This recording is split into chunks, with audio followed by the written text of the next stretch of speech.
Boa noite, mais um Boa encontro, noite. mais um encontro para falar um pouco sobre a nossa proposta, o nosso projeto de atendimento e acolhimento de compulsivos em geral. E hoje eu quero falar um pouquinho sobre os comportamentos dos compulsivos que nos afetam e os nossos comportamentos que afetam os compulsivos. E quando eu falo isso, é importante ressaltar, como eu já falei em outro momento, que todos nós temos algum tipo de compulsão. Não somos diferentes. Todos nós temos algum tipo de compulsão, num nível maior ou menor, de uma forma saudável ou de uma forma patológica. Cada um de nós carrega também as suas próprias compulsões. E quando a gente se propõe a cuidar do outro, o primeiro olhar tem que ser para nós mesmos, para que a gente possa compreender os comportamentos dos compulsivos que nos afetam e comportamentos nossos que afetam o comportamento deles. Tanto nós, da posição de compulsivos, com as nossas compulsões, sejam elas saudáveis ou não, quanto como aquele que assiste, aquele que olha, aquele que convive, tá? E a gente cai muito na codependência, né? Que é o comportamento patológico de quem acompanha o compulsivo. Então, um dos comportamentos que mais chama atenção, que mais ficam exacerbados nos compulsivos, estão ligados aos mecanismos de defesa psíquica, que são mecanismos naturais que todos nós temos, que nós aprendemos para sobrevivência. Quando fala mecanismos de defesa psíquica, quer dizer exatamente isso. É uma defesa da nossa psique, é uma defesa do nosso psicológico saudável. Isso foi descrito muito bem na psicanálise, em outras linhas também na psicologia. E a primeira delas que chama muita atenção é a negação. E a negação é a primeira forma de defesa, o mecanismo de defesa que nós aprendemos desde a infância. Todo o processo de educação, ele passa pela negação, porque é onde nós aprendemos aquilo que a gente deve ou não assumir para nos proteger. Então, se a criança está num ambiente onde que pessoas, né, os pais ou quem toma conta é, é muito é muito fechado, então se ela quebra um copo, não adianta que você quebrou o copo, né? Então a criança já aprende, eu não. Como assim eu quebrei o copo? Porque pelo tamanho do berro, pelo tamanho da ação, a criança sabe que ela vai ser punida. E todos nós temos um instinto de defesa. Eu não quero ser punido, ninguém quer ser punido. Então a gente aprende a negação. E a negação é uma das coisas que mais acontece com o compulsivo e dele em relação ao outro. Primeiro, por conta desse julgamento que ele possa receber. Desse julgamento que vai vir como uma punição. E ele quer proteger aquele comportamento que é um objeto de prazer para ele. Não adianta nós acharmos que ele não perceba que aquilo é abusivo, que aquilo é compulsivo, que aquilo é patológico. Ele sabe muito bem e ele quer proteger o uso, mesmo que esteja acontecendo na vida dele de uma forma patológica. Então ele nega. A negação é uma forma de proteção. E nessa negação é muito mal interpretada, às vezes, porque entra naquela ideia do mau caráter, né, do caráter duvidoso, porque ele não assume, e não é nada disso, ele simplesmente quer proteger. Porque se ele assumir, né? Conheço pouquíssimas pessoas que assumem. Eu tenho um amigo que eu morro de rir, que eu falo, adoro a sua sinceridade. Que ele fala, eu não gosto de cerveja, eu gosto da tonteira que dá. Então ele assume que ele bebe por conta do prazer. Se é a tonteira, se é ficar embriagado, não interessa, mas aquilo é um prazer para ele. Então ele assume realmente que ele bebe porque ele gosta. E quando nós nos preparamos para escutar a verdade do outro, o outro é sincero. A mentira ela vai existir onde a verdade não é aceita. E há também a negação de quem convive com o compulsivo, né?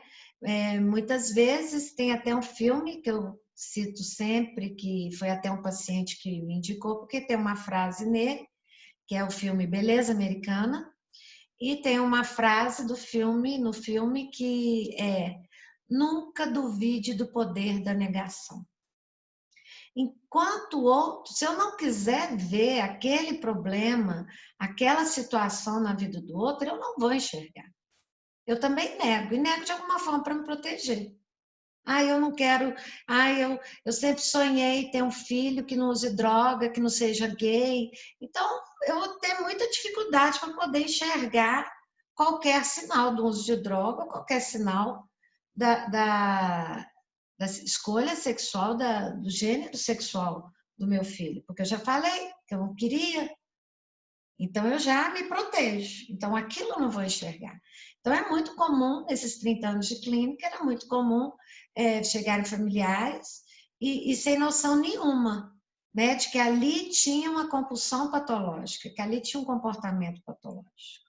E não é porque não tinha evidência, é porque realmente não queria ver. Então a negação protege. Nos protege do sofrimento, nos protege daqueles desejos mais proibidos,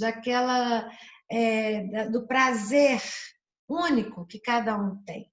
Então, eu nego para que eu tenha protegido o meu estado, o meu comportamento, a situação que eu vivo, tá? Então, a negação é muito comum e talvez seja um dos mecanismos de defesa psíquica que fiquem mais exacerbados, tá?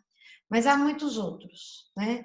Outro comportamento que interfere muito na relação do compulsivo com aquele que quer ajudá-lo é o vitimismo. O vitimismo também é uma forma de justificar, né? É justificar através do vitimismo, é justificar através de problemas, né? Porque problemas todos nós temos. Mas aí eu vou começar a justificar: não, mas eu apanhei muito, não, lá em casa faltava comida, né? Então, você começa ali e de repente você até fala: nossa, que bom que você faz alguma coisa assim para te dar prazer, porque que vida, que tristeza. E o vitimismo está muito na nossa cultura, né? Até no jeito de falar do mineiro, o coitado, né? Coitadinho. Eu lembro de uma senhora que contou que ela tinha um sobrinho ou primo, não sei, que perdeu um dedo ou uns dedos soltando foguete e o apelido dele era Tadinho. E era tadinho para cá, tadinho para lá. E tadinho só não tinha 2 dedos. Dava para fazer um monte de coisa na vida, dava para fazer um monte de coisa, mas ficou nesse lugar do tadinho. Então, como que a gente valoriza esse lugar do vitimismo? Como que nós valorizamos esse lugar do sofrido, do difícil, né? E o vitimismo vem de ambas as partes também, tá? Então, tanto do que é compulsivo, seja por droga, por sexo, por jogo, por trabalho, não interessa. Que tem uma compulsão patológica, ele vai se colocar no justimismo, usando também um outro mecanismo de defesa, que é a justificativa, o racionalismo, né? Que você vai criando histórias e incrementando histórias para que aquilo fique provado. Eu sou uma vítima, coitadinho de mim. E, por sua vez, também, o codependente ou aquele que cuida, ele também se coloca no papel de vítima. Tem até uma brincadeira que eu sempre gosto de fazer, e toda reunião eu gosto de falar, que é: você bebe por quê? Eu bebo porque minha mãe chora. E por que sua mãe chora? Porque eu bebo. Então, quanto que o outro lado também se vitimizando, coitado de mim, uma mãe que sofre tanto, né? Quanto o meu mundo caiu, né? Aquilo ali vai mantendo, retroalimentando o outro comportamento. Então, tanto de um lado quanto do outro, essa situação, essa forma de agir, ela não traz proveito nenhum, ela é mantenedora do problema, é prático. Eu nem preciso criar nada, que eu já tenho ali toda a solução, né? De justificar por que eu faço, por que eu sou assim. Ou por que que eu interfiro assim? Então, dos dois lados, vocês percebem que dos dois lados, esses mecanismos de defesa ficam muito exacerbados, né? Quando eu projeto também, projeção é um outro mecanismo de defesa que é muito comum. Quando eu projeto, né? Quando eu digo que minha vida é um lixo, porque como eu posso viver num mundo que tem pessoas passando fome na África, né? Porque a avó da tia da minha vizinha está sofrendo com uma doença, está com câncer, então como é que eu posso ser feliz? Porque já é o terceiro cachorro que morre de velhice na minha casa. Então, sempre projetando, né? Não sou eu, não é um problema meu, são os problemas do mundo que me incomodam. E, por sua vez, codependente, aquele que quer cuidar, aquele que está ali para auxiliar, ele também faz essas projeções, né? E tanto dos problemas que ele sente nele, mas é mais raro, porque ele está sempre projetando no outro, né? Então, o outro foi abandonado, o outro precisou disso, eu não dei atenção para o outro. Então, sempre colocando o problema, sempre ligado alguma situação que foi mal resolvida. E todos esses mecanismos de defesa não acontecem isolados, não, eles acontecem em grupo. Então, você tem que estar atento o tempo inteiro, porque isso aí é mantenedor. Isso aí acaba mantendo a pessoa naquele lugar confortável, tá vendo? Me deixa aqui. Eu tenho problema, deixa eu ficar com um probleminha. Eu até brinco, as pessoas falam, nossa, droga causa tanto problema. Gente, a droga não causa problema nenhum. O abuso dela que leva pessoas a criarem problemas. A gente sempre coloca a culpa no objeto, a gente sempre coloca a culpa no outro. Mas é a relação abusiva, é a relação compulsiva com determinado objeto, com determinado comportamento, é que vai dar o tom da gravidade, dos problemas que irão surgir. Tá? Inclusive, tem pessoas assim que aprendem como usar drogas e não ter tanto problema, né? Muitos distúrbios alimentares surgem inclusive disso, porque eu quero comer excessivamente, mas aí eu aprendo que eu vou lá, vomito, tomo um laxante, e aí a pessoa começa a desenvolver bulimia, porque ninguém nasce bulímico, ninguém nasce anorexo também. Então, até vocês comecem a olhar outros comportamentos compulsivos nossos e à nossa volta, que podem levar a problemas tão sérios quanto os das drogas. Eu tenho reforçado muito aqui com vocês, lembrando que nós não vamos trabalhar só com um tipo de compulsão. Nós vamos lidar com vários tipos. Então, o nosso olhar não precisa ficar necessariamente da droga, porque nós vamos colocar todos os comportamentos compulsivos na mesma bandeja, no mesmo lugar. Não é porque crack, cocaína, álcool, que é pior do que o jogo, do que o trabalho excessivo, do que a religião, do que o sexo. Todas as compulsões que ocorrem de forma abusiva, elas vão ter o mesmo peso. Fofoca. Mas que isso, Ione? Ninguém atrapalha a vida por fazer fofoca. Lógico que se uma pessoa compulsiva, ela cria problemas o tempo inteiro ao redor dela. Ano passado, nós tivemos um caso aqui em Belo Horizonte que o filho foi denunciado porque ele trancou a mãe dentro de casa, que mora no mesmo terreno que a família, né? Mas por quê? Porque a mãe fazia tanta fofoca que criava confusão com todo mundo. Ele trancou ela dentro de casa. E a gente fica pensando, será que esse filho estava errado? Né? Quer dizer, o comportamento compulsivo da mãe criava problemas sérios. Né?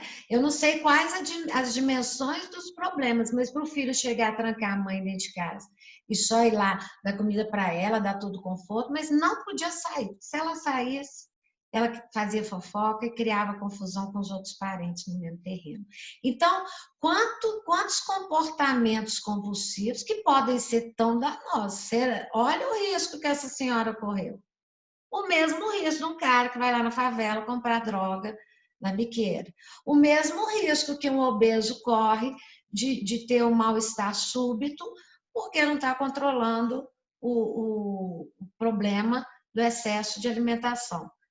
Então, quantos riscos que o comportamento compulsivo traz? Um jogador compulsivo, ele corre risco. Se ele ficar devendo, depende para quem que ele ficar devendo, ele corre risco, não? Por exemplo, dizem que o jogo do bicho, que a cobrança do jogo do bicho é tão severa quanto o tráfico de drogas. E a gente não ouve notícia aí que fulano foi morto por causa do jogo do bicho, né?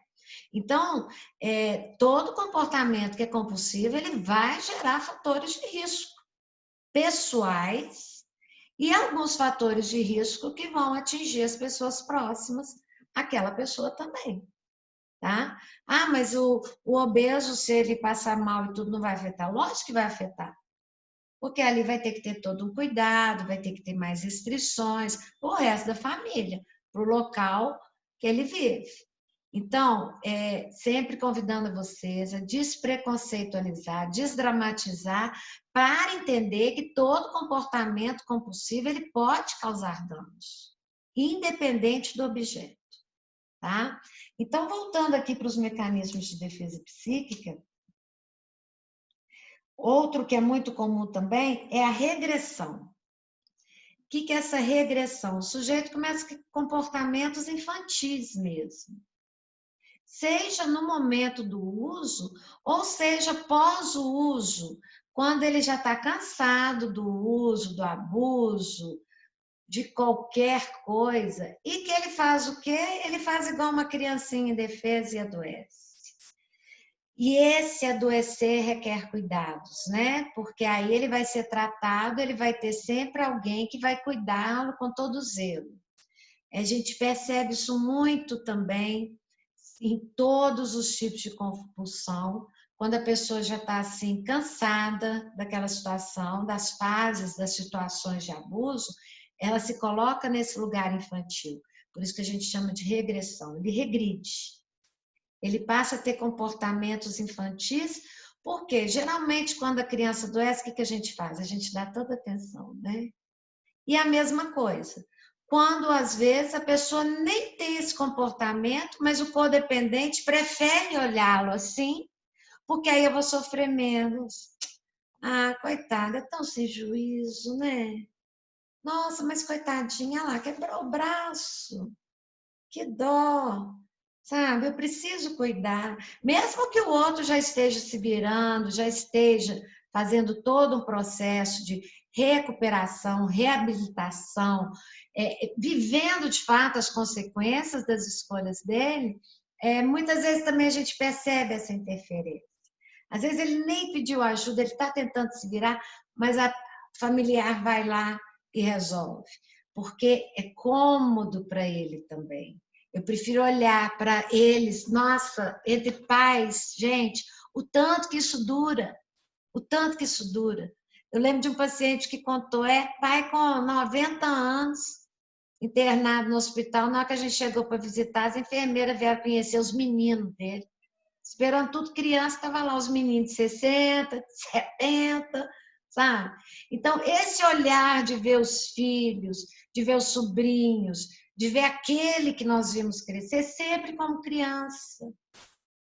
E quantas vezes que a gente não faz até uma má interpretação, a gente acaba não deixando o outro crescer até por conta dessa visão. Inclusive, morro de dó de quem tem baixa estatura. Porque às vezes a pessoa está com 30, 40, 50 anos e as pessoas tratam como se fosse criança, por causa da baixa estatura. Então, quantos pensamentos automáticos, quantos olhares automáticos também a gente tem a respeito do outro, tá? Então, é um ponto muito importante. Outro ponto outro mecanismo que é interessante perceber é o isolamento. O sujeito se isola para se proteger, sempre protegendo aquilo que ele gosta de fazer. Porque por mais que a gente queira e enxergue que a situação da vida daquela pessoa é problemática, nós temos que lembrar que a escolha dele, primeira, é pelo prazer. Então, aquele lugar ele quer preservar. O lugar de prazer que é único. Nós não podemos definir o que é prazeroso para o outro. Nós podemos definir para nós mesmos, mas para o outro a gente não pode definir o que é prazeroso. Então, também são dois comportamentos que incomodam muito um ao outro, né? O compulsivo querendo se isolar e muitas vezes o familiar ou aquele que acompanha se isola socialmente em função do problema, tem vergonha, não quer falar sobre o assunto, acha que os encontros também ele vai ser julgado, ele vai ser criticado, então ele também começa a se isolar. E isso acaba trazendo mais problemas, acaba trazendo mais manutenção daquele comportamento, tá? Bom, dos principais que eu vejo são esses mecanismos de defesa que mais acontecem. E para que nós possamos ajudar, sim, tem a compensação também. A compensação é a forma que encontra a própria palavra já diz, compensar aquelas faltas. Então, eu lembro de um paciente que vinha tratar aqui em Belo Horizonte, ele era de Mariana, e de repente, quando ele voltava para casa, ele passava no BH Shopping e comprava presente para a esposa e para as filhas. Eu atendia a família na época. Eu perguntava, e aí? Você aceita? Mesmo sabendo que ele bebeu durante o caminho, ele foi lá para se tratar e no caminho ele bebeu. Você vai aceitar esse presente? Ai, mas são tão lindas. Então a pessoa não percebe que ela está sendo compensada pelo meu problema. Então, de novo, é um jogo de manipulação. O manipulador, ele encontra alguém que gosta, que aceita ser manipulado. Então, antes de acusar o outro de manipulador, perceba em que você se deixa manipular. E, por sua vez, o familiar, o que está acompanhando, ele está sempre oferecendo recompensas para aquilo. Se você parar com esse comportamento, eu vou te oferecer isso, eu vou te oferecer aquilo. Tem que tomar um cuidado muito grande, porque você pôr preço, valor no objeto de desejo do outro é muito complicado, porque o que para você é valoroso, para ele pode não significar nada. Inclusive, os abusadores de drogas, de jogos, que consomem muito dinheiro, sabe? Eles não dão valor nenhum para determinadas coisas. Tanto que os objetos caros são vendidos a preço mínimo. Então, o valor que tem para você, muitas vezes não vai ter para ele. E é isso que tem que ficar atento, porque essa recompensa ela não é positiva. Gente, a única recompensa que vale, que faz o outro realmente ficar motivado, é reconhecê-lo, é vê-lo, é valorizar quem ele é pelo que ele é, e não aquilo que eu gostaria que ele se apresentasse. Muitos casos que eu vi de gente se reabilitando, retomando a sua vida, retomando as suas funções, cai por terra na hora, por exemplo, parou de usar um monte de droga, mas você podia parar de fumar, hein? Acho que você devia parar de fumar. Quer dizer, vamos reconhecer primeiro os outros passos que foram dados, né? Para depois, se a pessoa quiser, e se ela não quiser parar de fumar, qual que é o problema? Sabe? Essa ideia de querer consertar o outro, padronizar qual que é a visão de cura que eu tenho, talvez seja o maior engano que a gente cometa. Tá? Às vezes a pessoa emagreceu 8 quilos. Mas tem que perseverar, né? Você precisa mais 30. Poxa, vamos valorizar os 8 que já foram, né? Uma dos aprendizados maiores que eu tive nesses anos trabalhando com dependentes químicos foi através dos grupos de autoajuda, justamente o lema que eles usam, um dia de cada vez. As únicas horas que importam são as atuais, as 24 horas que eu estou vivendo. Qualquer coisa do passado ou plano do futuro, ele deixa de existir se eu não viver o meu presente. Então, estar vivendo o presente é valorizar o que acontece hoje. Não é remoer o que aconteceu no passado e nem ficar se adiantando para o que vai acontecer no futuro. é viver o hoje. As 24 horas, para quem tem uma compulsão, é uma vitória. 2 dias, 10, 30, 1.000, 1 milhão, que ótimo. Mas as 24 horas é o único momento que importa. Por isso que, às vezes, eu antes falava muito em recaída, lapso, quando a pessoa acabava usando, e hoje eu vejo que ela vive uma situação, e dependendo de como essa situação é vivida em torno dela, ela não se repete. É naquele dia e pronto. Eu já conheci casos de gente que tirava uma vez no ano para usar droga. Tira uma vez no ano para beber todas. Tirar uma vez no ano para comer tudo que eu quero. E isso vai matar a pessoa? E isso pode levá-lo de novo? Talvez não. Talvez não. Eu hoje não trabalho mais com certezas. Tipo, como eu já trabalhei antes. Ah, uma doença progressiva, incurável. Não sei. Não sei. O que é a cura? O que é a cura no nosso ponto de vista? Às vezes, reduzir os danos já é uma cura. Se a pessoa aprender a ter controle naquilo que ela gosta tanto, é uma cura. Não está criando problema. Porque o que difere um usuário, uma pessoa, vamos supor, o normal do patológico é a intensidade. Então, se eu consigo reduzir danos naquilo ali, não importa. Eu conheço muita gente que já foi abusador de álcool, eu própria já fui abusadora de álcool, e hoje eu não tenho problema nenhum saber qual que é o meu limite. Isso foi um processo de conscientização. Aí eu vou falar assim, eu corro risco? Corro sim. Se eu me ausentar no ato de beber, se eu beber sem ter um olhar, um controle, se eu não prestar atenção, se eu não estiver consciente, eu corro risco. Mas eu estando consciente, eu não corro risco nenhum. Por quê? Eu sei exatamente qual que é o meu limite.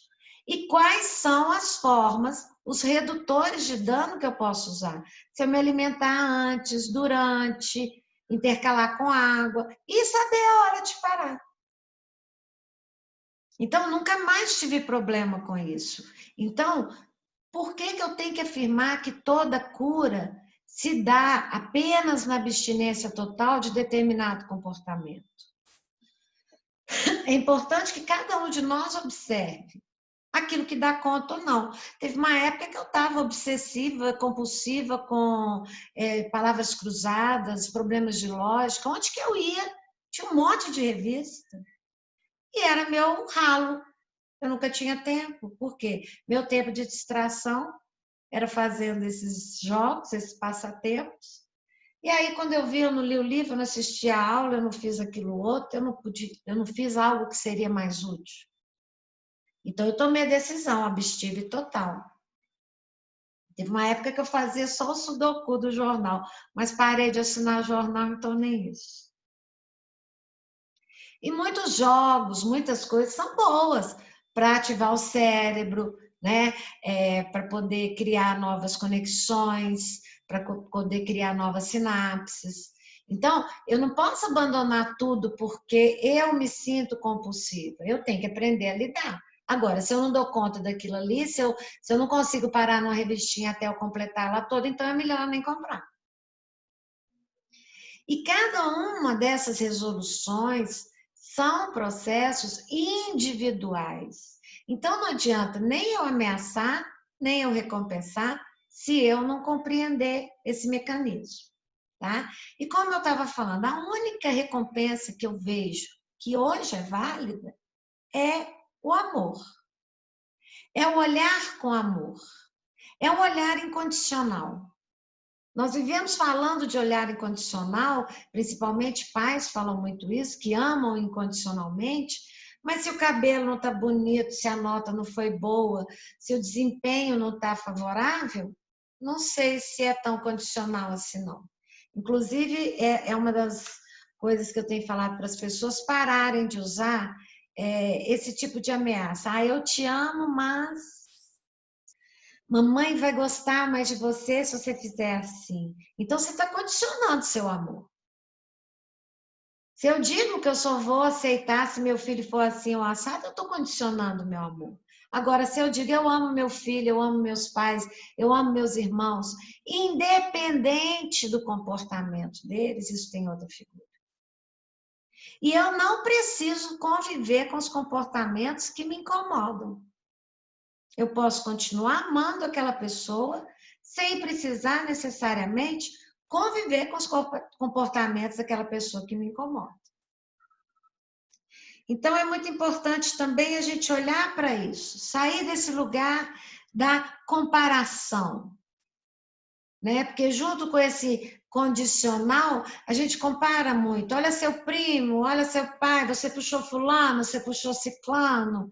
Olha lá como é que o filho do vizinho... Eu lembro uma situação, quando eu trabalhava na Fazenda Renascer, numa reunião, o pai falou, pois é, menino, meu filho falou isso, porque eu cheguei todo feliz da visita, falando do vizinho, que o vizinho era isso, que o vizinho era aquilo outro e tal, né? Trabalhador, honesto, que ele tinha que tê-lo como exemplo. Falou, pai, para, é ele que me fornece o pó. Aí eu voltei com a cara de tacho, né, Ione? Bem que você fala. Aparência não diz nada. Muitas vezes você está pegando alguém de exemplo, comparando aqui, sem conhecer aquela pessoa na intimidade. Porque no social todo mundo é perfeito. Mas será que aquela pessoa no dia a dia... Então, esse pai vangloriando o vizinho, que era quem fornecia a droga para o filho. Então, quanto que a gente tem que sair desse lugar da comparação? As histórias são únicas. A nossa história é única. Por mais que eu tenha convivido com os meus irmãos, com outras pessoas que têm histórias semelhantes, a minha história é única. Por que a do outro não vai ser? E temos que respeitar isso. A individualidade de cada um, a história de cada um. Então, o amor ainda é o melhor caminho para que a gente ajude essas pessoas a se reconhecerem, a de fato entender que elas vivem uma situação compulsiva. Elas não são a compulsão. Inclusive, evito hoje em dia chamar alguém de adicto, toxicômano, e até propriamente o compulsivo. Mas são pessoas que passam por situações, que vivem nas situações na sua vida, ao longo da sua vida, compulsivas. Seja elas saudáveis. Quando eu falo saudáveis, são aquelas que a sociedade aceita com naturalidade. Por exemplo, o workaholic, o compulsivo trabalho. Ele é muito bem-vindo em qualquer lugar. Temos vários exemplos entre nós. Mas quando se torna patológica ao ponto daquela pessoa não conviver mais com a família, do lazer com ela ser um inferno, sabe? Porque até o lazer com compulsivo, ele é horrível. Com o workaholic, porque tem hora para sair, hora para chegar, tudo que tem que levar, como que tem que ser, só falta marcar o tempo que você vai comer. Então, viajar com uma pessoa assim é muito cansativo. É só um lazer, não é prazer. E temos que estar buscando prazer o tempo inteiro na nossa vida para ocupar esse lugar também. Estar atento que chantagem emocional não funciona. Lembra do eu bebo porque minha mãe chora, sua mãe chora porque eu bebo. Não adianta chorar, não é dizer que você vai morrer. Todo mundo vai morrer, gente. Todo mundo vai morrer. Quantas vezes usamos essas chantagens de forma infantil até, como se ela fosse resolver alguma coisa. E não resolve. Ninguém deixa de fazer alguma coisa porque você prometeu que vai morrer. Porque você ameaçou que vai morrer. Você vai morrer é porque você não está cuidando de você. Ou foi outro dia, uma paciente queixou comigo que ela tá. Eu falei com ela que ela é muito saudável, que isso é uma vantagem no ambiente de trabalho dela. Ela falou: não, eu perdi um dente, foi culpa do meu trabalho. Eu falei: não foi culpa do seu trabalho, não, foi sua culpa. Foi você que deixou de ir no dentista. Ah, mas nunca tem tempo. Tem tempo sim, porque para os outros você já saiu, já faltou trabalho, já até mentiu para poder resolver o problema dos outros. Então você não foi no dentista porque você não quis. Eu acho absurdo a gente relacionar o adoecer do outro a gente. Alguém que tenha um comportamento diferente do que você aceita. Se você está adoecendo é porque você não está se cuidando. Ah, mas o outro me irrita, o outro me deixa... Vai se cuidar, vai fazer terapia, vai criar suas fontes de prazer para conviver com esse outro problemático, então até o ponto, né, depois de uma boa terapia, tudo, você até se livrar. Não ficando mais, não cometam assassinatos, por favor. Quando eu falo se livrar, é só afastar. Não precisa matar ninguém, não. E é tão interessante também, não precisamos matar ninguém. Porque muitas vezes só o afastamento já é suficiente para a relação melhorar. Tem muita gente que é inconvivível. Tem gente que não dá para morar com outras pessoas.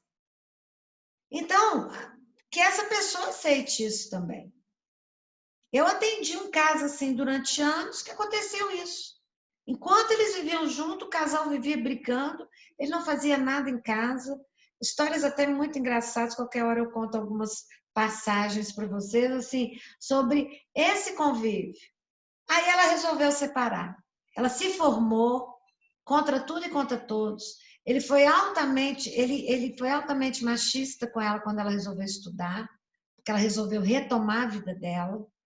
Né? Quando eu a conheci, ela vivia cuidando do alcoolismo dele, e o trabalho foi feito, ela voltou à faculdade, ela voltou a estudar, e a pé, porque ele falava que mulher casada ir para a faculdade era coisa de vagabunda, ele não ajudou em nada, ela se formou e logo depois se separou dele. Só que ele foi morar em frente, e ele foi morar na garagem da casa da mãe dele, que é até um cômodo legal, em frente à casa dela. E se tornaram os melhores amigos. E se tornaram de novo companheiros, só que cada um numa casa. Ele se tornou um excelente pai. Ele passou a cuidar dela e dos filhos com maior esmero. E, detalhe, parou de beber. Então, quer dizer, excessivamente, a gente não sabe, porque ele estava morando sozinho, então ninguém pode afirmar que realmente ele parou. Mas excessivamente ele parou. Então, quantos de nós respeitam essa ideia de um casamento em casas separadas? Com todo respeito, fidelidade, amorosidade e o principal, confiança, carinho, amor. Sabe? Como que a relação melhorou simplesmente por aceitar que um não dá para viver perto do outro. E também a gente começa, quando você começa a prestar mais atenção a esses comportamentos, a como a gente responde a esse comportamento, você sai do achismo para a percepção. Nós temos um tal de achar que o outro fez isso por causa disso, daquilo outro, e deixamos de perceber de fato o que acontece. E garanto para vocês, tá? 99% dos achismos é bola fora. Parem de achar. Percebam e perguntem. E aprendam a perguntar para ouvir a verdade. Porque dependendo da expressão que a gente faz quando está na interlocução com o outro, eu já estou dizendo para o outro que eu não quero saber da verdade. Que eu não vou dar conta da verdade. Então, aprenda a fazer cara de paisagem. A cara de paisagem é aquela expressão onde que eu não estou te criticando, nem estou te aplaudindo. Mas também eu não vou sofrer com a tua escolha. Mesmo que por dentro está queimando. Sobe no alto do morro e berra, como um tanto de gente que eu conheço faz. Aproveita que você está do lado da construção. Outro dia tinha uma obra aqui, um apartamento do lado, mas estava tanto barulho, que aproveitei para gritar, como há muito tempo eu não faço. Porque é isso que a gente tem que dar vazão. ok? Eu acho que ficou claro, eu acho que a gente conseguiu, eu consegui passar a informação devida, né? E a gente continua trazendo novas questões, novas perguntas. Até a próxima aula. Muito obrigada pela atenção e até a próxima, que é toda terça.